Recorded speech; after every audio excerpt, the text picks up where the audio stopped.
Hello everyone, welcome to my YouTube channel. So आज की class में आप लोगों के लिए करंट और स्टैटिक जीके दोनों का ही करंट अफेयर का मतलब स्टैटिक प्लस करंट का मैं वीडियो लेकर के आई हूँ, जो कि आप सभी जानते हैं 24 मई 2025 यानी कि कल ही आपकी नीति आयोग की जो शासी परिषद होती है, गवर्निंग काउंसिल होती है, उसकी 10वीं बैठक हुई थी। तो नीति आयोग से रिलेटेड कुछ क्वेश्चन और लास्ट में आपको कुछ इंपॉर्टेंट क्वेश्चन मिलने वाले हैं करंट अफेयर के। सो स्टार्ट करते हैं फर्स्ट क्वेश्चन, लेकिन उससे पहले मैं नीति आयोग के बारे में बता देती हूँ। देखिएगा, नीति आयोग से पहले था प्लानिंग कमीशन, यानी कि आपका योजना आयोग हुआ करता था, जिसका गठन हुआ था 5 मार्च 1950 को योजना आयोग का गठन हुआ था। दोनों में डिफरेंसेस भी आपको पता चलेंगे। तो योजना आयोग, जिसे हम प्लानिंग कमीशन के नाम से जानते हैं, इसका गठन 15 मार्च 1950 को हुआ था, जो कि एक गैर संवैधानिक निकाय है। और इसको जो अध्यक्षता, जो इसके पहले अध्यक्ष थे या जिसने इसको गठित किया था, वो थे यहाँ पे पंडित जवाहरलाल नेहरू थे। अब जो योजना आयोग था, प्लानिंग कमीशन था, इसके 2 फंक्शंस हुआ करते थे, 2 प्रमुख कार्य हुआ करते थे, 2 हाथ हुआ करते थे, हम बोल सकते हैं। एक था योजना बनाना, यानी कि पंचवर्षीय योजना बनाना, जो कि लास्ट पंचवर्षीय योजना थी आपकी 12वीं पंचवर्षीय योजना 2012 से 17 तक चली, जिसे फिर समाप्त कर दिया गया था। उसके अलावा इसका दूसरा फंक्शन था राज्यों और मंत्रालयों को वित्तीय आवंटन करना। तो ये तो था भाई प्लानिंग कमीशन।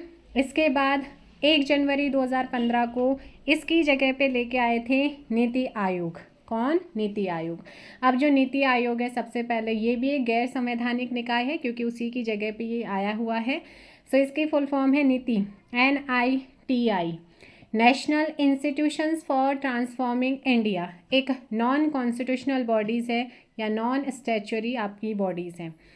इसको हिंदी में बोलते हैं राष्ट्रीय भारत परिवर्तन संस्थान बोला जाता है। स्थापना की बात करते हैं 1 जनवरी 2015, मुख्यालय न्यू दिल्ली या दिल्ली में है, और इसे योजना आयोग के स्थान पर लाया गया है। ये भारत सरकार का थिंक टैंक है। देखा आपने, प्लानिंग कमीशन क्या करता था? आवंटन करता था। एक तो प्लानिंग भी करता था, पंचवर्षीय योजनाएं बनाता था, साथ में राज्य और मंत्रालयों के बीच में वित्तीय आवंटन करता था। लेकिन नीति आयोग जैसे बना, इसके ये दोनों हाथ काट दिए, मतलब इसके जो दोनों फंक्शन थे वो ख़त्म कर दिए गए। ये सिर्फ और सिर्फ क्या करता है? थिंक करता है, सोचता है और सलाह देता है नीति आयोग, कोई आवंटन नहीं करता है। ठीक है। तो भारत सरकार का मुख्य थिंक टैंक जो सोचने विचारने का काम और एडवाइस देने का काम करता है, वो है नीति आयोग।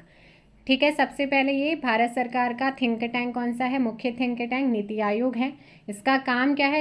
इस आयोग का काम है, इसका प्राथमिक काम होता है सामाजिक और आर्थिक मुद्दों पर सरकार को सलाह देना, ताकि सरकार ऐसी योजना का निर्माण करे जो लोगों के हित में हो। मतलब ये सोचने और सलाह देने का काम करता है। जो नीति आयोग होता है, इसके 2 हब्स हैं, मैं पहले बता रही हूँ, फिर आप फटाफट क्वेश्चंस करेंगे। इसके 2 हब्स हैं।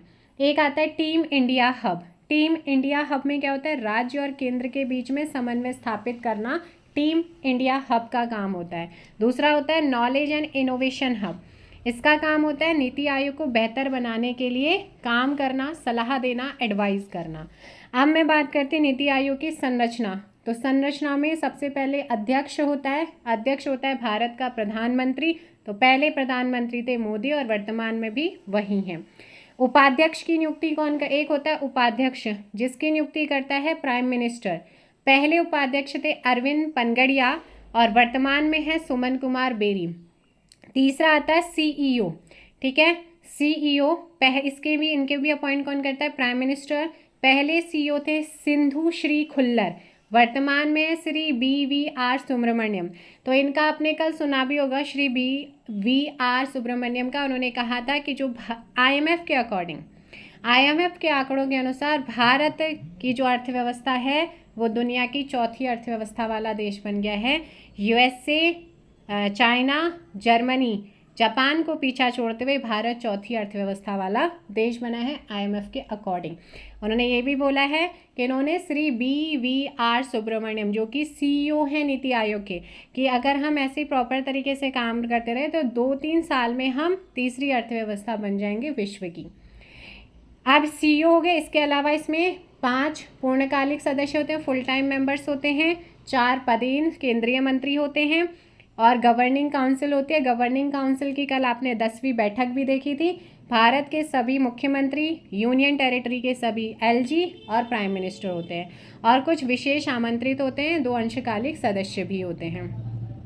देखेगा दोनों का डिफरेंसेस, नीति आयोग और प्लानिंग कमीशन। नीति आयोग में जो काम होता है वो बॉटम टू टॉप होता है। क्या होता है? बॉटम टू टॉप वाली अप्रोच होती है।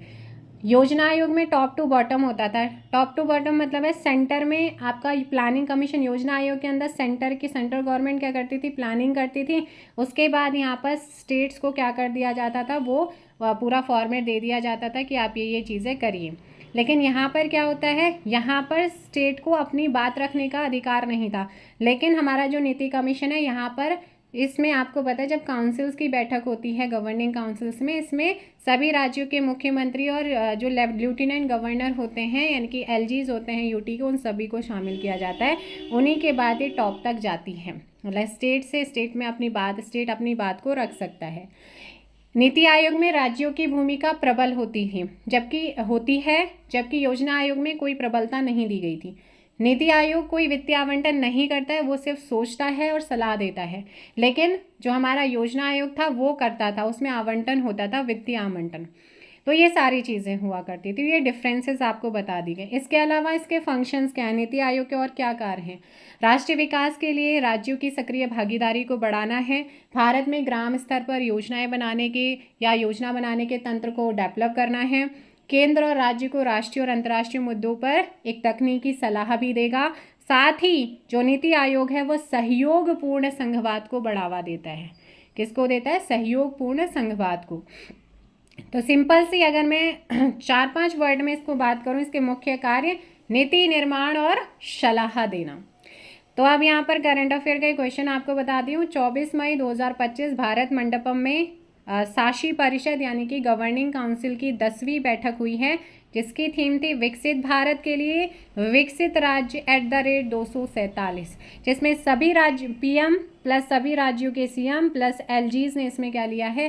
पार्टिसिपेट किया था, जिसमें आपने देखा होगा हंसी मजाक करते हुए बातें भी हो रही हैं टी टाइम पे, और आपका पूरा डिस्कशन भी देखा था। और साथ में इसमें एक क्षेत्रीय परिषद भी होती है। क्षेत्रीय परिषद में क्या होता है? देखो, एक शासीय परिषद, गवर्निंग काउंसिल मैंने बता दिया था संरचना में, एक क्षेत्रीय परिषद भी होती है, रीजनल काउंसिल जिसे बोलते हैं, जिसमें विशिष्ट मुद्दों को संबोधित करने के लिए प्रधानमंत्री या उनके द्वारा कोई भी नामित व्यक्ति मुख्यमंत्रियों उपराज्यपालों की बैठक की क्या कर सकता है? अध्यक्षता कर सकता है। अब आते हैं हम क्वेश्चन पे। क्वेश्चन मैंने आपको नीति आयोग के बारे में जो जो क्वेश्चन बन सकते हैं वो आपको बताए हैं, थोड़ा सा आपको डिटेल बताया था, ठीक है।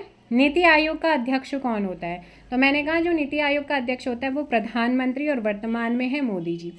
सो ऑप्शन हो जाएगा सी। नेक्स्ट क्वेश्चन पे चलते हैं। नीति आयोग का गठन कब हुआ था?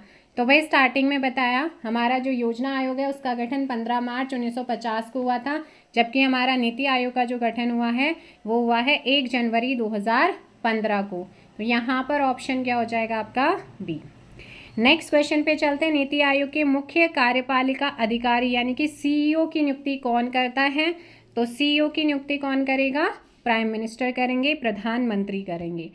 नीति आयोग के सीईओ कौन हैं? भाई आपने अगर काउंसिल की बैठक देखी होगी, है ना, जो मोदी जी का जो चैनल है उसी में वो डालते रहते, तो आप उससे अपडेटेड रह सकते हैं, करंट की चीज़ें वहाँ से इजीली मिल जाती। तो नीति आयोग के सीईओ उन्होंने अपनी स्पीच भी दी थी जहाँ पे अर्थव्यवस्था इकोनॉमी के बारे में बताया है। श्री BVR सुब्रमण्यम वर्तमान में है, और पहले कौन थे? सिंधु श्री खुल्लर थे। अब आते हैं नेक्स्ट क्वेश्चन पे। क्वेश्चन है नीति आयोग के वर्तमान उपाध्यक्ष। देखिएगा, पहले उपाध्यक्ष अरविंद पंगड़िया थे, और वर्तमान की बात करते हैं सुमन कुमार बेरी हैं। नेक्स्ट आता है यहाँ पर नीति आयोग में कितने पदेन सदस्य होते हैं? जो केंद्रीय मंत्री होते हैं, और इनकी संख्या होती है कितनी? 4 होती है। कितनी होती है? 4 होती है। भाई पदेन सदस्य होते हैं 4, जो कि केंद्रीय मंत्री होते हैं। नीति आयोग के उपाध्यक्ष की नियुक्ति कौन करता है? जो नीति आयोग होता है, नीति कमीशन है, इसके जो उपाध्यक्ष की नियुक्ति करते हैं मैंने स्टार्टिंग में बताया था, प्रधानमंत्री करते हैं, ऑप्शन ए। नेक्स्ट क्वेश्चन आता है योजना आयोग का नया नाम क्या है? तो मैंने कहा है 1 जनवरी 2015 से योजना आयोग के स्थान पर आया है नीति आयोग, तो यहाँ पर ऑप्शन ए। नेक्स्ट क्वेश्चन यहाँ पर आता है निम्न में से कौन एक संवैधानिक निकाय नहीं है? जहां पर संविधान में इसके रिगार्डिंग कोई प्रोविज़न नहीं किया गया है। निर्वाचन आयोग से रिगार्डिंग आर्टिकल है, वित्त आयोग से रिलेटेड आर्टिकल है, लोक सेवा आयोग से रिलेटेड अनुच्छेद है, लेकिन नीति आयोग के बारे में नहीं है, तो ये गैर संवैधानिक निकाय है, संवैधानिक नहीं है। नेक्स्ट आता है यहाँ पर योजना आयोग के क्या कार्य होते हैं। सो योजना आयोग के कार्य मैंने बताए थे आपको कि पंचवर्षीय योजना बनाना था, राज्य और मंत्रालयों को वित्तीय आवंटन करना था, लेकिन जैसे नीति आयोग बना इनके हाथ काट दिए हैं। लेकिन योजना आयोग के फंक्शन पूछे तो दोनों ही हैं, दोनों ही हुआ करते थे, लेकिन वर्तमान में नहीं है। नीति आयोग के अध्यक्ष कौन होते हैं? सो भाई आपने अभी पढ़ा था, भारत का प्रधानमंत्री होता है, ऑप्शन सी। नेक्स्ट क्वेश्चन है योजना आयोग का नाम बदलकर नीति आयोग कब किया गया था? सो योजना आयोग के स्थान पर नीति आयोग कब आया है? 1 जनवरी 2015 से। नेक्स्ट क्वेश्चन आता है नीति आयोग का मुख्यालय कहाँ पर है? मैंने बताया नीति आयोग का मुख्यालय दिल्ली के अंदर न्यू दिल्ली में है, ऑप्शन आपका बी हो जाएगा। एक बार जल्दी से वीडियो को लाइक और शेयर भी कर दीजिएगा। निम्न में से कौन सा नीति आयोग का मुख्य कार्य होता है? अब नीति आयोग का मुख्य काम क्या होता है? मैंने कहा इसका जो प्राइमरी फंक्शन होता है, प्राइमरी कार्य होता है, वो यही है कि भाई आपका क्या करना है। प्राथमिक कार्य आपको बताया था कि सामाजिक और आर्थिक मुद्दों पर सरकार को सलाह देने का, ताकि सरकार ऐसी योजनाओं का निर्माण करे जो लोगों के हित में हो, उनके कल्याण के लिए हो। सो यहाँ पर सलाह देने का काम होता है। ना तो वित्तीय आवंटन नहीं कर सकता, पंचवर्षीय योजना नहीं बना सकते क्योंकि वो अब खत्म कर दिया है। वित्तीय आवंटन होता है वित्तीय आयोग का काम। नीति आयोग के प्रथम उपाध्यक्ष आपसे पूछा गया है। मैंने कहा कि नीति आयोग के पहले अध्यक्ष की बात करते हैं, मोदी जी थे, क्योंकि प्राइम मिनिस्टर वही थे उस समय, तो वही पहले अध्यक्ष। अरविंद पंगड़िया पहले उपाध्यक्ष थे और पहले सीईओ सिंधु श्री खुल्लर हुआ करते थे। नीति आयोग के उपाध्यक्ष की नियुक्ति कौन करता है? फिर से क्वेश्चन आया है और ये क्वेश्चन पूछे भी जाते हैं। प्रधानमंत्री के द्वारा नियुक्ति होती है। निम्न में से कौन एक संवैधानिक निकाय नहीं है? तो यहाँ पर आपका जो नहीं है वो है NITI Aayog, option C. Next question है नीति आयोग की शासी परिषद यानी कि गवर्निंग काउंसिल में कौन शामिल होता है? मैंने कहा जो गवर्निंग काउंसिल यानी कि शासी परिषद होती है, तो इसमें आपके भारत के प्रधानमंत्री, सभी राज्यों के मुख्यमंत्री और यूनियन टेरिटरी के उपराज्यपाल यानी कि एलजीज लेफ्टिनेंट गवर्नर्स, ये आपके शामिल होते हैं। ऑप्शन सी हो जाएगा। अगला क्वेश्चन यहाँ पर आता है नीति आयोग के पहले अध्यक्ष कौन बने? तो नीति आयोग के नरेंद्र मोदी जी थे और योजना आयोग के जवाहरलाल नेहरू थे। अगला क्वेश्चन नीति आयोग के पहले सीईओ कौन थे? चीफ एग्जीक्यूटिव ऑफिसर्स की हम बात कर रहे हैं, तो ये थे आपके सिंधु श्री खुल्लर। रे से र हटा दो, ठीक है, एक ही मात्रा। अगला क्वेश्चन है नीति आयोग के वर्तमान अध्यक्ष कौन है? नरेंद्र मोदी जी हैं।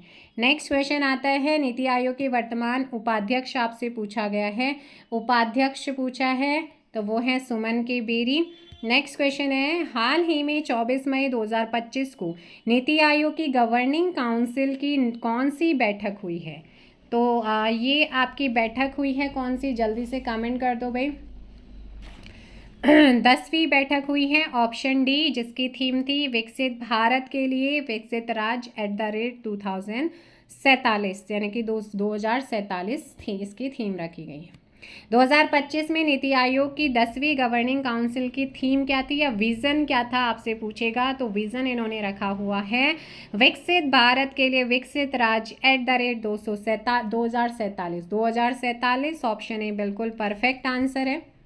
हाल ही में किस भारतीय लेखिका, वकील और कार्यकर्ता ने लघु कथा संकलन हार्ट लैम्प के लिए अंतर्राष्ट्रीय बुकर पुरस्कार 2025 जीता है?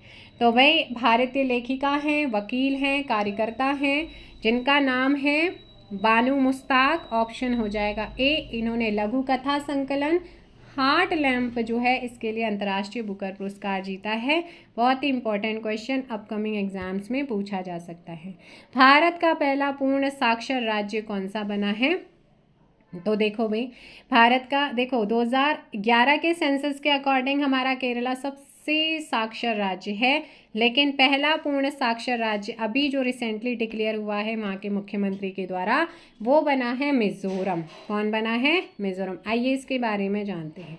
मिज़ोरम बना है भारत का पहला पूर्ण साक्षर, और मिज़ोरम की साक्षरता दर है 98.2% थी। पहले 90% थी जब सेंसस आया था, अब जो आया है रिपोर्ट वहाँ का उसके अकॉर्डिंग 98.2% तक पहुँची है। अच्छा, पूर्ण साक्षर का मतलब क्या होता है? तो भारत सरकार के कुछ मानक है, अगर वो मानक यहाँ पे तय हो जाते हैं, उसके अकॉर्डिंग चीज़ें हो रही हैं, तो तब वो आपका पूर्ण साक्षर। जैसे यदि किसी राज्य या जिले की साक्षरता दर 95% या उससे अधिक और वहाँ 18 वर्ष से ऊपर के सभी नागरिक पढ़ने लिखने की मूलभूत योग्यता रखते हैं, तो उसे क्या कहा जाएगा? पूर्ण साक्षर घोषित किया जाएगा या जा सकता है। तो इस प्रकार से ये आपका पूर्ण साक्षर हुआ है 95% से ज़्यादा, यहाँ पर 98.2%। अगर आपको साइन करना आता है तो मतलब आप पढ़े लिखे हैं, साक्षर हैं। अब आता है एक इम्पॉर्टेंट क्वेश्चन जिसमें हमारे जो नीति आयोग के CEO हैं श्री BVR सुब्रमण्यम, इन्होंने कल अनाउंस किया था कि जापान को पीछे छोड़ते हुए IMF के आंकड़े कहते हैं कि भारत दुनिया का कौन सी सबसे बड़ी अर्थव्यवस्था वाला देश बन गया है। USA सबसे बड़ी अर्थव्यवस्था IMF के अकॉर्डिंग, फिर चाइना है, फिर जर्मनी है, फिर जापान हुआ करता था, लेकिन जापान को पीछे छोड़ते हुए भारत आ गया है 4th नंबर पर, यानी कि चौथी बड़ी अर्थव्यवस्था है विश्व की हमारे भारत की, ये IMF के अकॉर्डिंग कहा गया है। तो भाई इसी के साथ ये क्वेश्चन यहाँ पे कंप्लीट होते हैं और हम इस वीडियो को यहीं पे क्या करते हैं, एंड करते हैं। मिलेंगे एक नए, अभी मैं एक शुरुआत कर रही हूँ, जैसे ही कुछ गवर्नमेंट का कुछ नया चर्चा में कोई चीज़ रहती है तो उसको उसके रिगार्डिंग जितने भी फैक्ट होंगे उनको भी कराने की यहाँ पे कोशिश करूँगी, क्योंकि हमारे उत्तराखंड के जितने भी एग्ज़ाम्स होते हैं वहाँ पर करंट वाली जो चर्चा में चली है वो चीज़ें कई बार एग्ज़ाम्स में पूछी जाती हैं, तो उनको कंटिन्यू करते हुए चलेंगे। और इवनिंग में आपको एक सेशन मिलेगा जोरदार, शानदार, ज़बरदस्त। आई होप सो ये आपको ये सेशन पसंद आया होगा और आपके एग्ज़ाम्स में हेल्प करने वाला है। कमेंट करके ज़रूर बताइएगा सेशन कैसा लगा। चलिए लास्ट में मैं आपको क्वेश्चन दे रही हूँ, नीति आयोग की फुल फॉर्म, नीति आयोग के वर्तमान अध्यक्ष, नीति आयोग का Hindi full form, English full form, ज़रूर आप कमेंट कीजिएगा। Thank you so much. जय हिंद, जय भारत, जय उत्तराखंड, जय देवभूमि।